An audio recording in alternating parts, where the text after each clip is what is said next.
Hey YouTube, it's me again, and I'm going to talk a little bit more about my game designs I'm working on. Today we are talking about Necromorphica, and if you see me looking down, I'm actually trying to find the deck splitter here. Because this has two decks, it's a racing worker placement game. Each deck consists of 20 cards and one character card.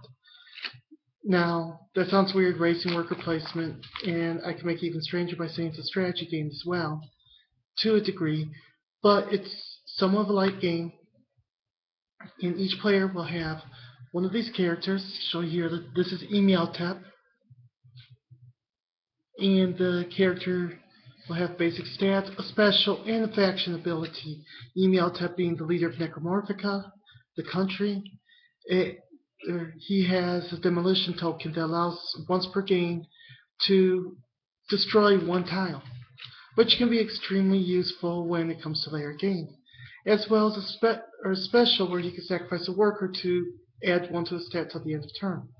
Now, the other one would be Chert, just to show you our sample right here, or our prototype.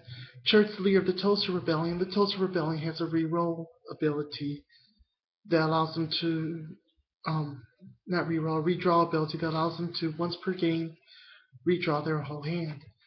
Now, as players go on, they'll be drawing cards. Start with 3 cards and placing down tiles with tracks on them. Now, there's a number of different types of tracks. Like, for instance, there's one where it's a 2x3 grid, and I have the tracks on it.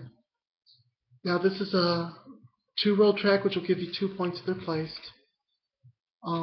There's also 1-row tracks like this that'll give you 3 points, and then 1 point for placing the weapon tracks or the building tracks, which give you special abilities when you have workers there. And you can place workers on yours or your opponents as you go along to gain special abilities for that track piece. Now, as you're doing this, the 2 racers are racing down, trying to kill each other until finally they get enough points to get out their finish line.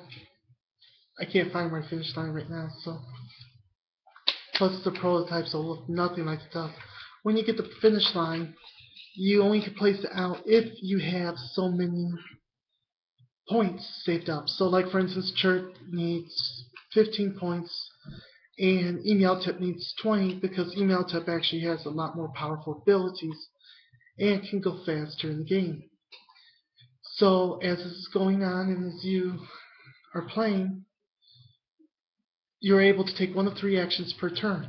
The first action is very simple. You can see you can actually move. You move a total of your move distance. So, for instance, Imhotep, if you look right here, has a speed of 4. He can move 4 squares. You can move 2 workers per 1 action. Actually, place 2 workers to a spot, and every turn you gain worker per rank in workers. So Imhotep has 1, and Chert has 2, but you can place up to 2 a turn. You can also draw a card or place a tile, depending on what you want to do. You may take 2 actions per turn, and that's usually the standard rule. You can take either action in either order, except for playing an action card. And let me find one of those action cards here. Action cards are special abilities that you can play. Each deck has 3, and really they're an ability that can be a game changer, where they have to be played as your first action in the turn. This is due to some of them are actually going to affect you negatively, like taking away your second action, and some of them positively. But as you take that action, it can really change up the game. It's a fun game. Right now we have set up for 2 players. It's going to be a cheap game when I can finally get it out and finally get it tested fully. We're in alpha test right now. But as it goes along, there's a possibility of 2 more decks that will be released that will be set up for release, making total 4.